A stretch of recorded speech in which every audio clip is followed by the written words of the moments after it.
cerebro, hemos pasado a una situación en la que prácticamente, agárrense, podremos leer lo que la gente está pensando.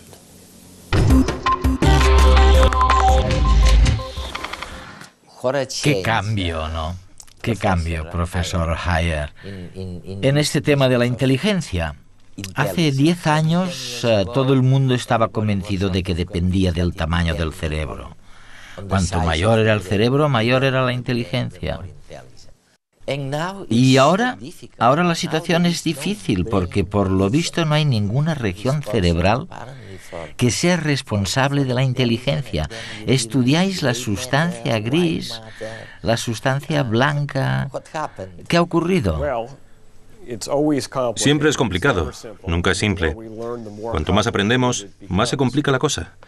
Como dices, hace 10 años se hablaba del tamaño del cerebro. Pero cuando yo empecé, hace 25 años, la polémica era si se podía estudiar científicamente algo como la inteligencia. Es verdad.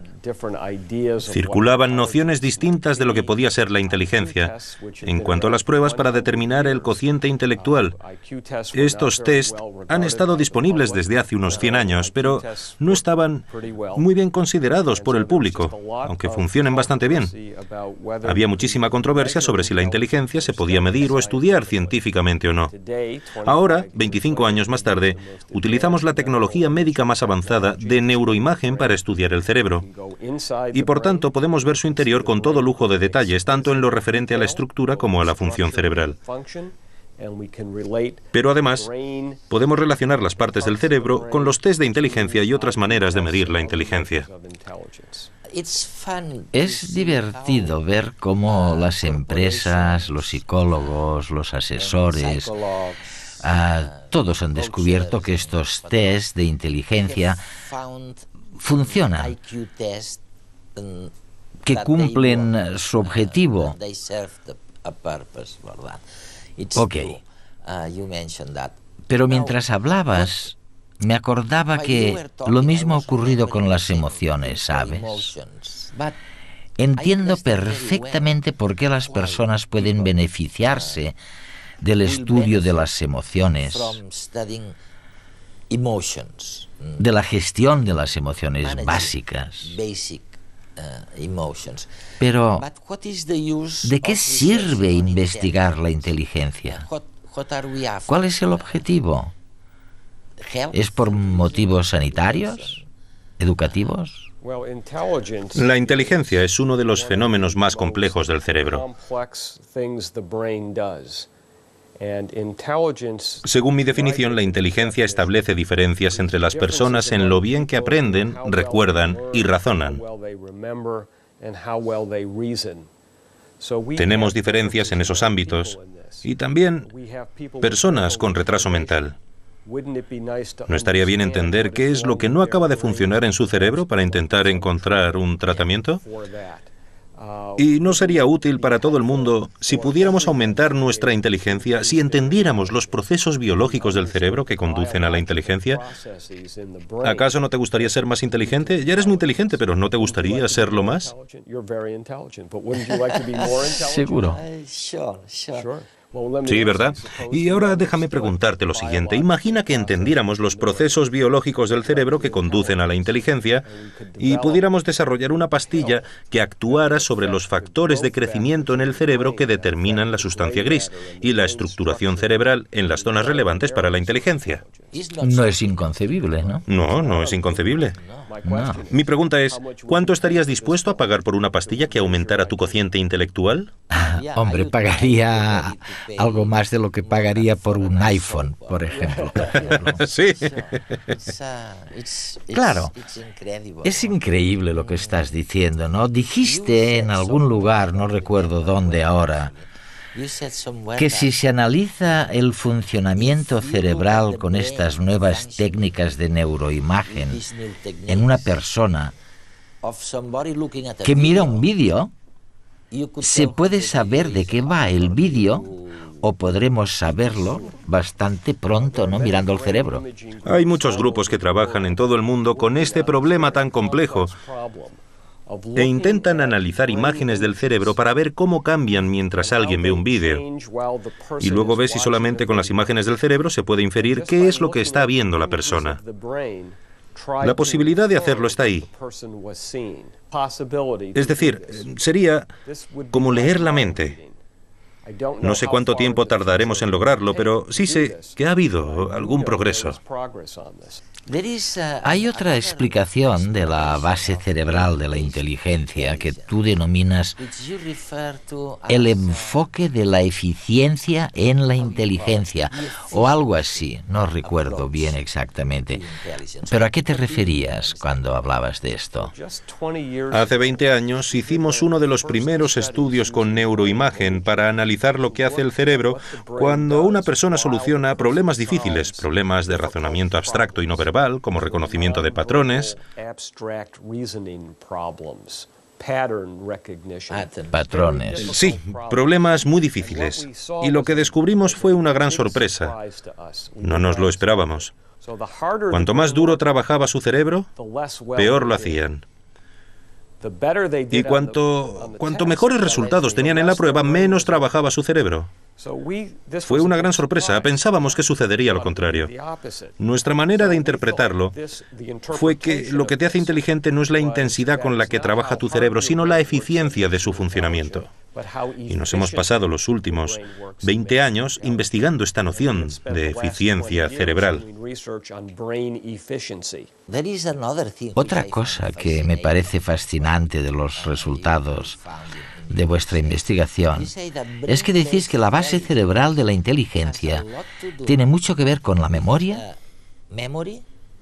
la atención y el lenguaje. Sí. Hablaremos luego del lenguaje. Muy bien. Pero, ¿a qué os referís cuando decís que la base cerebral de la inteligencia tiene mucho que ver con la memoria? ¿Por qué? Hemos estado estudiando qué partes del cerebro se relacionan con las puntuaciones en los test de inteligencia. El motivo por el que los test que miden el cociente intelectual funcionan tan bien es porque incluyen una muestra de los distintos tipos de habilidades mentales que tienen las personas. Cuando correlacionamos la puntuación en los test de inteligencia con la cantidad de tejido cerebral, la cantidad de sustancia gris del cerebro, buscamos las partes cerebrales en las que hay una mayor relación. Es decir, aquellas en las que cuanta más sustancia gris hay, mayor es la puntuación. Y lo encontramos en algunas áreas cerebrales, distribuidas por todo el cerebro, pero ubicadas en las mismas zonas que la memoria, la atención y el lenguaje. ¿Y el lenguaje? Por tanto, creemos que la inteligencia de los seres humanos se construye sobre esos procesos psicológicos básicos. Cada día nos cruzamos con pequeños héroes que poseen grandes capacidades, si bien no nos damos cuenta y lo consideramos normal. Mira, justo detrás de tu taza de café hay uno de ellos. Yendo y viniendo de un lado a otro del restaurante, los camareros poseen increíbles memorias que les capacitan para recordar un gran número de peticiones y caras de clientes. Una habilidad desarrollada a través del continuo ejercicio de sus funciones al servicio de lo que deseamos. Yo quiero un té con limón. Un cortado corto de café. Cortado corto de café. Agua con gas con una rodaja de limón. Un café con leche la leche natural. Un té con limón. Pero, ¿cómo lo hacen? Comencemos por decir que estos echan mano de uno de los pilares básicos en los que descansa la inteligencia. La denominada memoria de trabajo o la capacidad de almacenar información con una precisión fotográfica durante un breve lapso de tiempo que, por lo general, es de unos segundos, pero puede llegar a un par de minutos.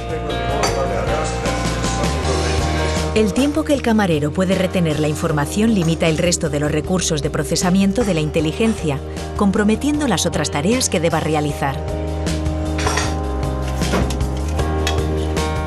Para recordar todas las comandas, lo primero que sirve es la experiencia de hacerlo cada día. Si es una mesa grande que hay 6 personas, intento quedarme con la cara para llevarle lo que me ha pedido a esa persona. Intento también recordar a algún amigo si toma algo y asociarlo a él. 2 como yo, 2 como mi amigo tal. Sí. Digo, esta va a ser tiquismiquis y se me lo va a pedir descafeinado, descremado, desnatado, con sacarina.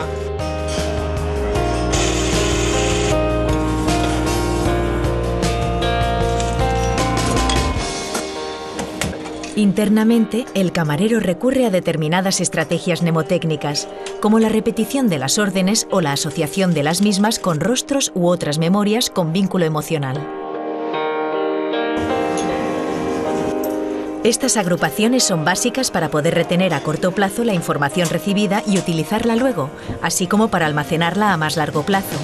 Y si no, haced la prueba. ¿Reconoceríais vuestro número de teléfono agrupado de forma distinta a la que lo habíais memorizado?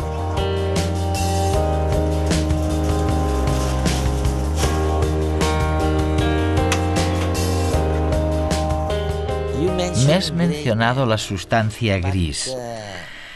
Eso nos lleva a otra pregunta fascinante. La sustancia gris aparentemente, corrígeme si me equivoco, parece variar según el sexo.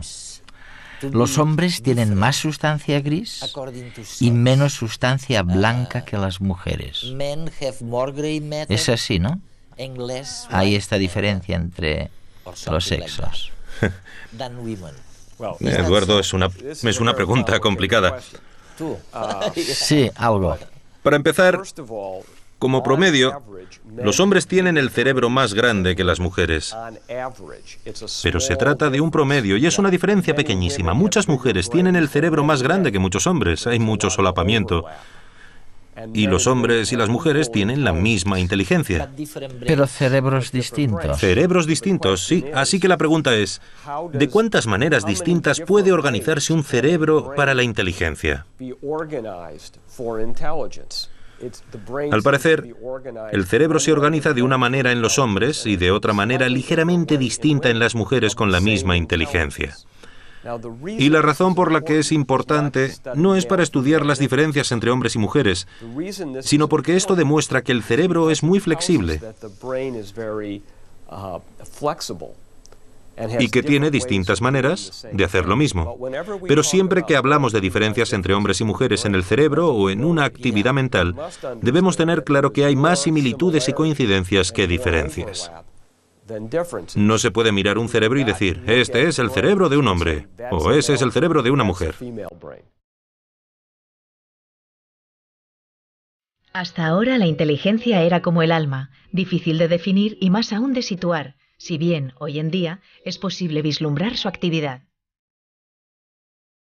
Las técnicas de visualización nos han permitido ver que no existe un centro en donde resida la inteligencia, sino diversas áreas relacionadas con ella, principalmente en los lóbulos parietal y frontal, así como en el cuerpo cingulado anterior, áreas que están más densamente desarrolladas en cerebros geniales como el de Einstein.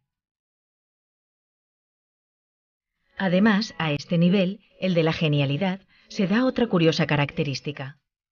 Y es que en promedio no hay diferencia entre la inteligencia de un hombre y una mujer, pero entre los genios son más escasas las mujeres y solo 1 por cada 10 hombres alcanza esas cotas de inteligencia. A lo que hay que añadir que esas excepcionales féminas lo logran a través de la activación de áreas cerebrales distintas que los hombres.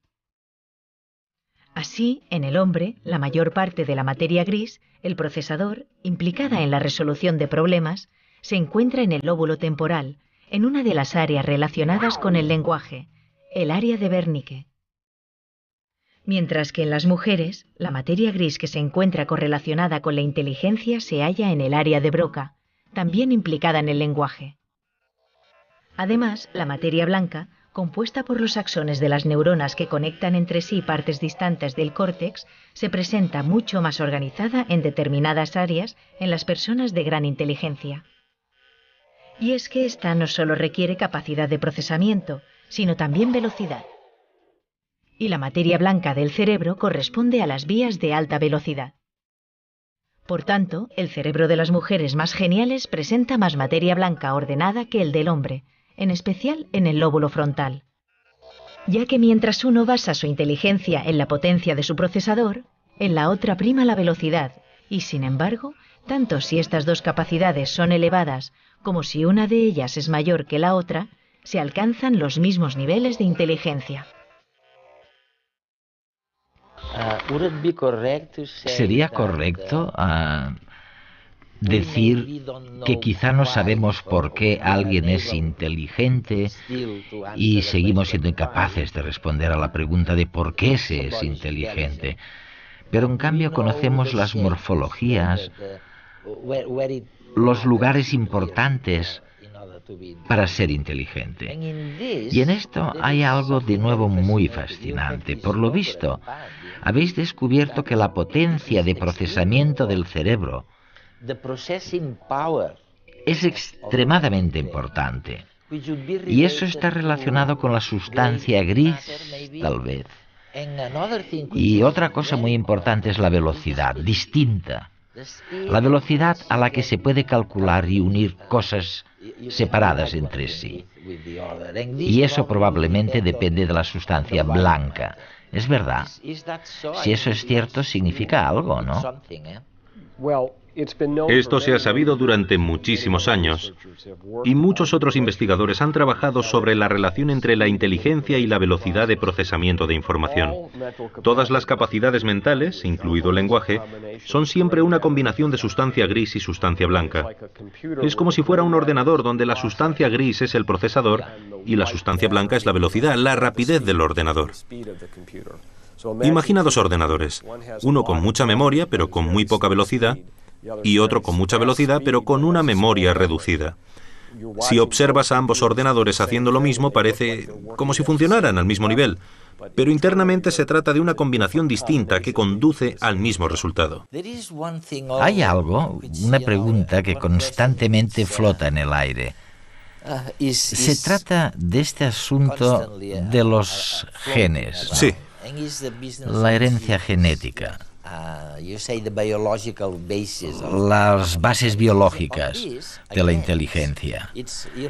Según se dice, es o son los genes la base de la inteligencia. En este punto, nuevamente, lo maravilloso de tu investigación es que demuestras con enorme modestia lo complicado que es, y que las cosas no son tan sencillas como la gente piensa. Uno de los aspectos complicados es que cuando estudiamos los casos de gemelos, entonces sí, no hay ninguna duda.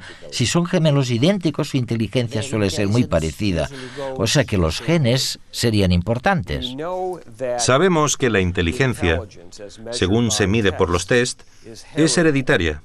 Y lo sabemos por estudios no solo de gemelos idénticos, sino de gemelos idénticos separados en el momento de nacimiento y criados por familias distintas. De adultos, su cociente intelectual no está relacionado con las personas que los han criado, sino con su gemelo, aunque no lo hayan conocido nunca antes. ¿Cuál sería el experimento que te gustaría que comentáramos sobre la inteligencia, ¿no? Aquel tipo de experimento que pudiera explicarle a los telespectadores algo que no supieran sobre la inteligencia.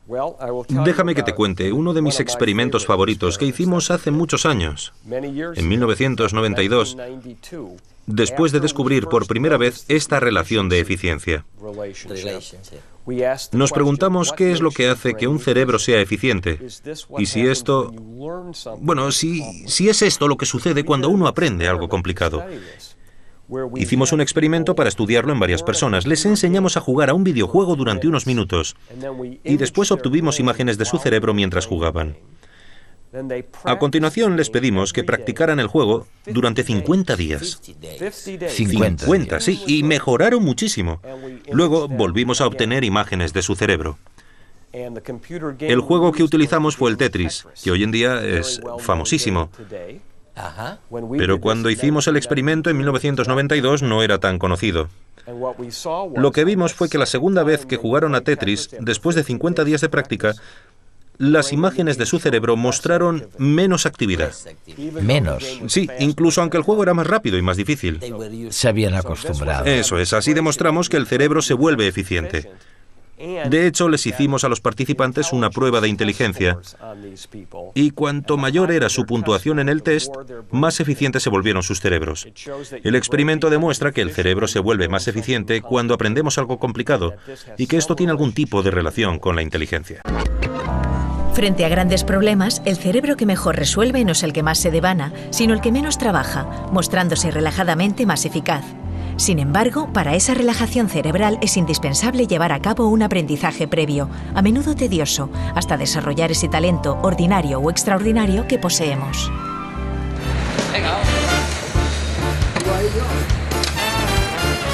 Aprendemos a realizar una actividad como, por ejemplo, conducir un coche, gracias a la repetición de la misma, hasta que así terminamos convirtiéndola en algo casi automático.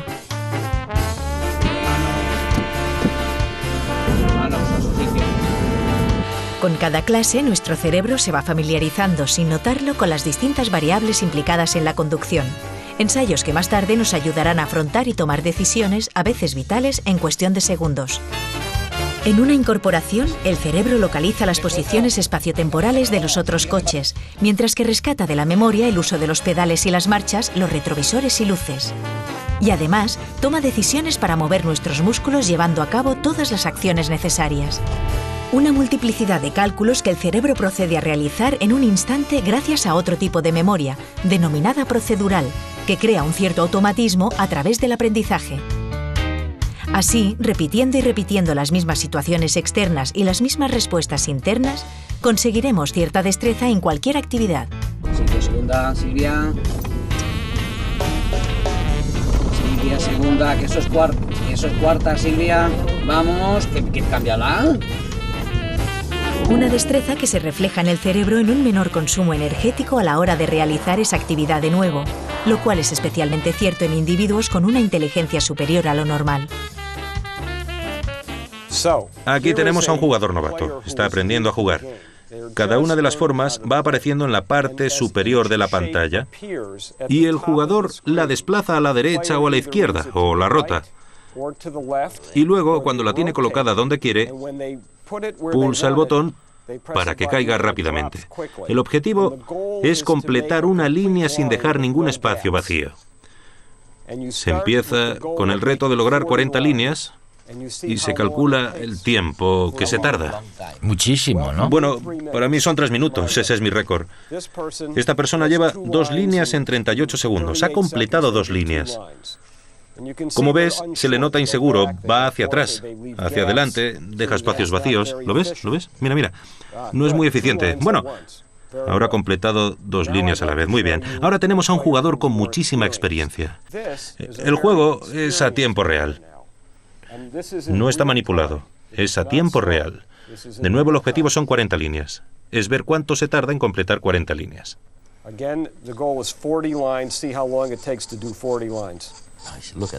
Fíjate, fíjate. A tiempo real. ¿Ves como cada forma nueva? Sin errores, 4 líneas a la vez. Mira, mira, ninguno. Ni un error, oye. Sí, y mira qué rápido. Tiene el récord del mundo, supongo, sí, tiene el récord del mundo en la versión online.